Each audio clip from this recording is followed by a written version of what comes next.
never made it, but I know what it takes. I'm motivated by a mix of emotion. Got my statement, and I'm reading it slow so I can understand it fully.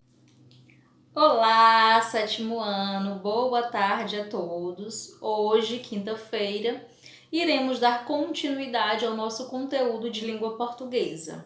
Antes, como vocês sabem, a aula de produção era na quinta-feira. Agora, com um novo horário, a gente tem a semana, até quinta, com língua portuguesa. E na sexta-feira a gente trabalha a produção textual, certo? Então, vamos lá. Hoje nós vamos falar sobre sujeito simples, composto e desinicial, certo? Antes da gente começar, nós temos a leitura de um pequeno texto que nós vamos fazer juntinhos, certo?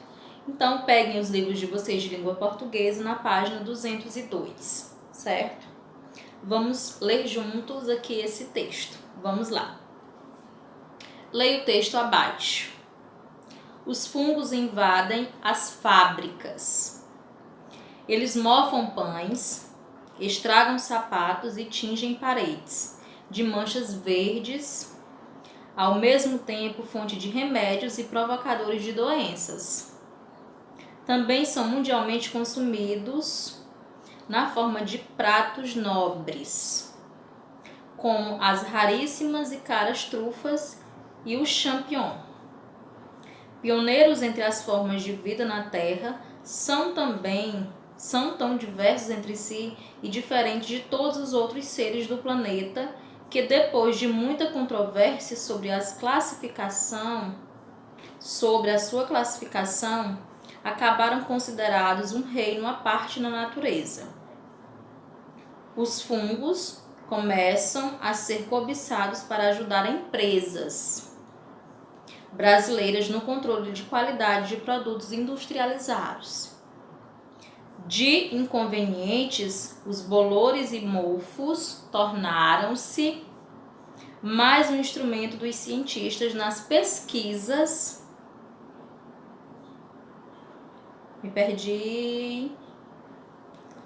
Com medicamentos, desinfetantes e inseticidas.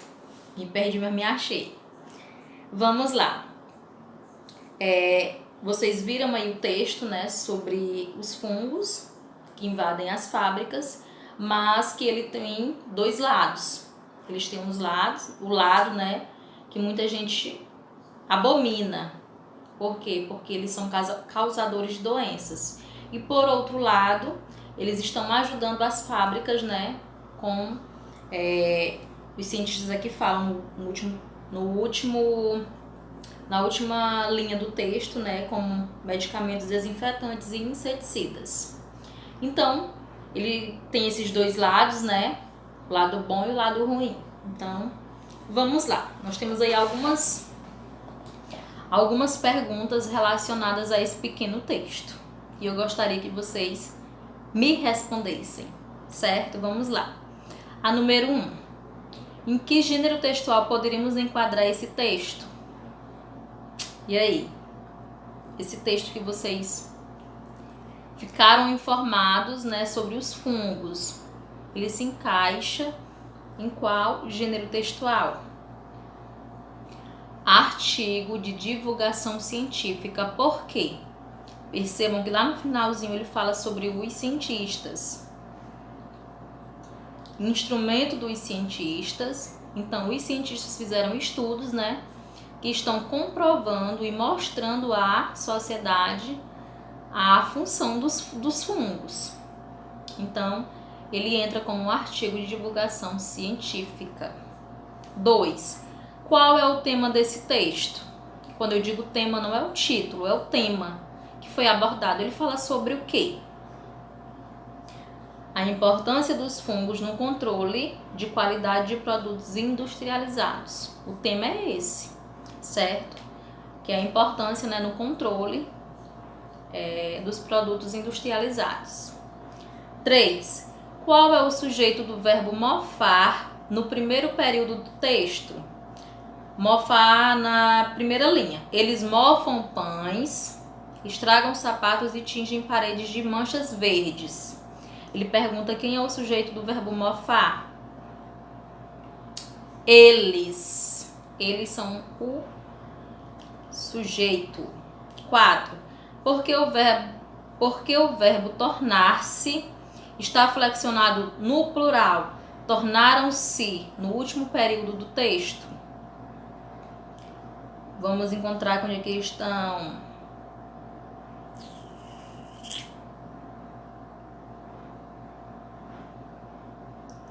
Acharam? Que eu não achei não, tô procurando ainda.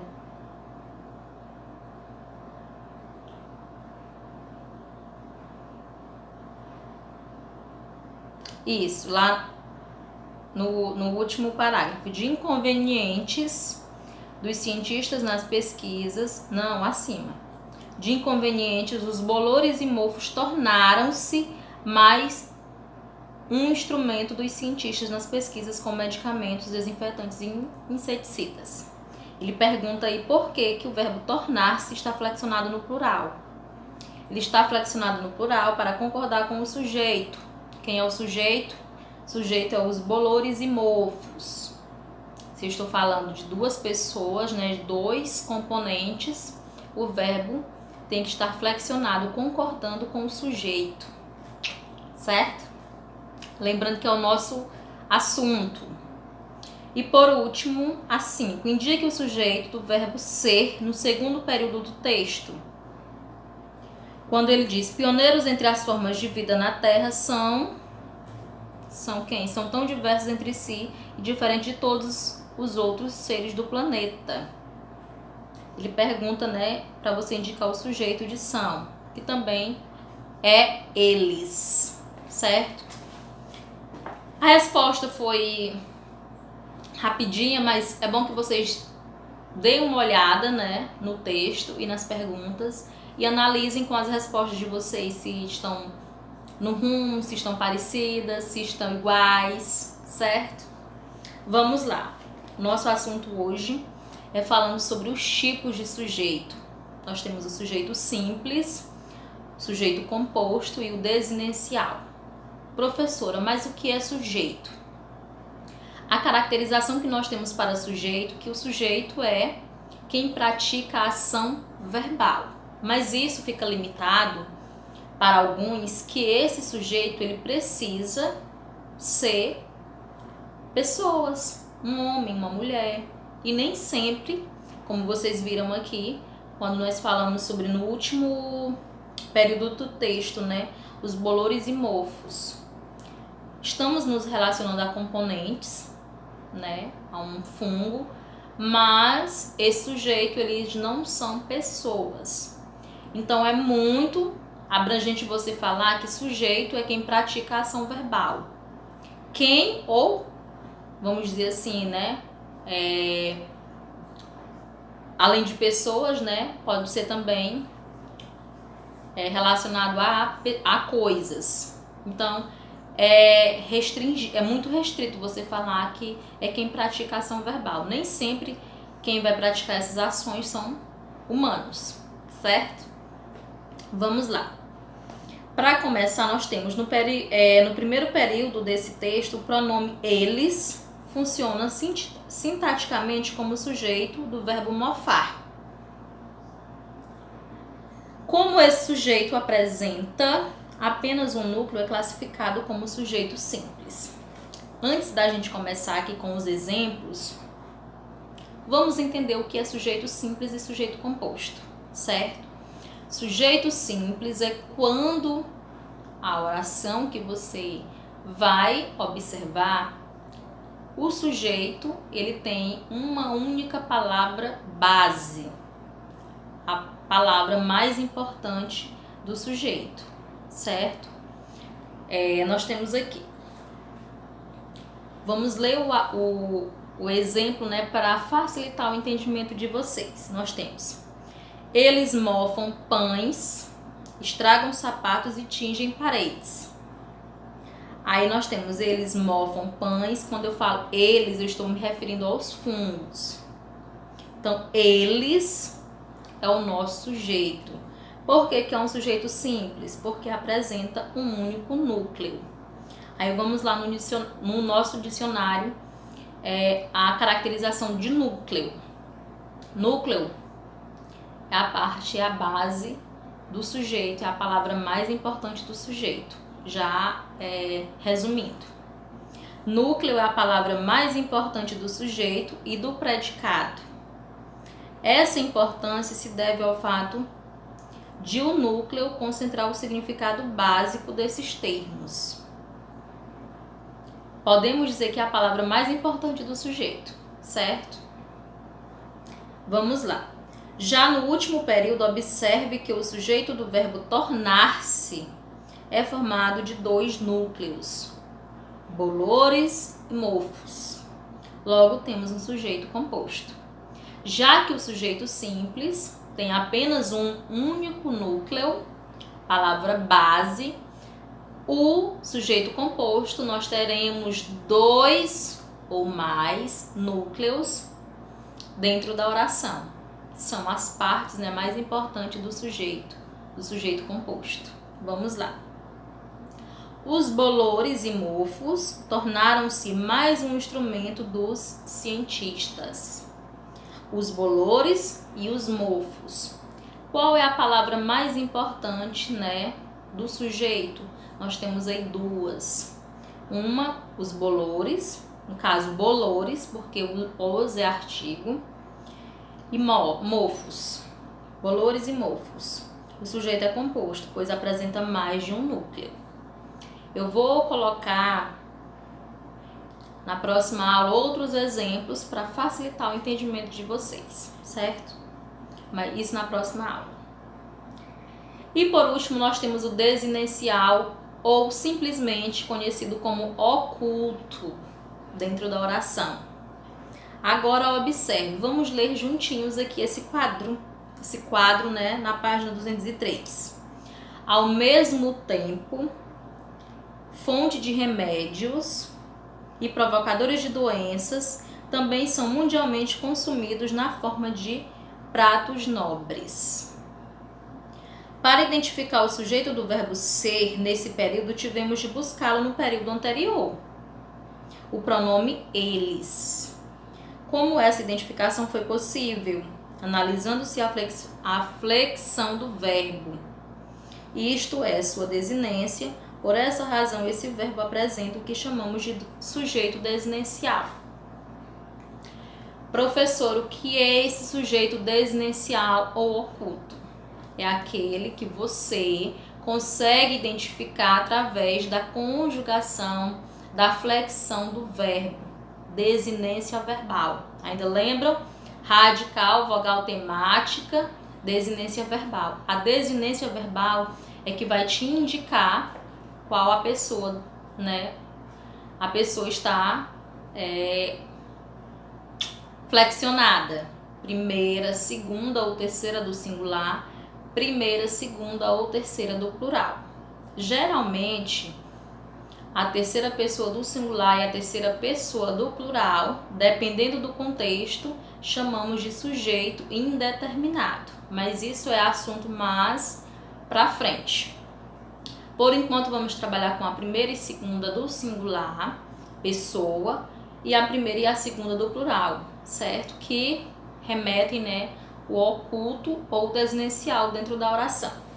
Nós temos aqui 2 exemplos no dicionário de vocês que vai facilitar um pouco, mas depois ainda vamos falar sobre esse assunto. Observe que o sujeito desinencial existe. Ele apenas foi ocultado por uma questão de economia linguística. Lembram lá da figura de linguagem? Que ela omite, né? Que ela esconde de quem falamos para não haver a repetição. Então, aqui acontece praticamente a mesma coisa. Como a ocultação dos termos da oração é chamada de elipse, o sujeito desinencial pode ser identificado também como sujeito elíptico ou oculto. Observe. Então, quando nas atividades, avaliações, vocês forem colocar o sujeito desinencial, tanto quem coloca elíptico, sujeito oculto, é a mesma coisa. Ele tem esses 3 nomes diferentes, porém, eles são a mesma coisa, o elíptico, o desinencial e o oculto, certo? Então, qualquer um que vocês responderem vai estar correto. Vamos analisar aqui essas 2 frases para ficar claro, né, a questão do sujeito desinencial. Que ele existe, porém ele não é escrito, ele não é mostrado, ele é omitido, ele é oculto dentro da oração. Mas que nós conseguimos identificá-lo através da flexão verbal. Por isso que o verbo é tão importante. Então, dentro, né, das buscas de vocês, por isso que tem aquele esquema. Centraliza o verbo, o lado A vai ser o sujeito e o lado B será o predicado. E isso vai ajudar muito. Ou quando vocês fazem aquela pergunta: Paulo correu muito. Quem correu muito? Foi Paulo. Então, Paulo é o sujeito da oração. Também é uma regra, né, de se perguntar quem fez isso, quem praticou aquilo.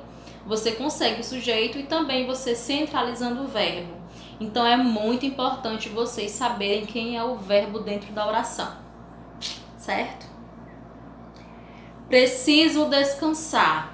Quando eu digo que preciso descansar, tu precisa descansar. Aí você vai colocar. Vamos lá, para ficar bem fácil. Preciso. Vamos lá na flexão. Eu preciso, tu precisas, ele precisa, nós precisamos, vós precisais, eles ou elas precisam. Qual é a pessoa que você consegue identificar pela flexão verbal? Preciso descansar. Eu vai ser o sujeito oculto, elíptico ou desinencial. Por quê? Porque mesmo sem ele estar escrito na frase, eu consigo identificar através da flexão verbal, certo? Então, isso é o sujeito desinencial. Lembrando que é a primeira pessoa do singular. Vamos lá.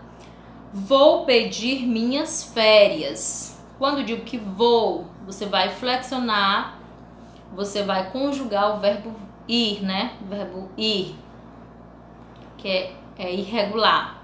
Você vai colocar eu vou, tu vais, ele ou ela vai, você vai fazer a conjugação. Feita a conjugação, o vou vai ficar para quem? Primeira pessoa do singular. Eu vou pedir minhas férias. Aí nós vamos lá, elipse do pronome eu, sujeito oculto. Dentro dessa oração eu poderia perguntar: quem é o sujeito? Você poderia me dizer que o sujeito é oculto, no caso eu, tem que colocar. O sujeito é elíptico, eu, ou o sujeito é desinencial, eu, certo? Vou dar aqui um exemplo de uma outra frase. Chegamos cedo. Quando eu digo chegamos cedo, você pega o verbo chegar e vai fazer a conjugação para ver qual é a pessoa. Chegamos. Quando eu digo eu cheguei, aí você conjuga.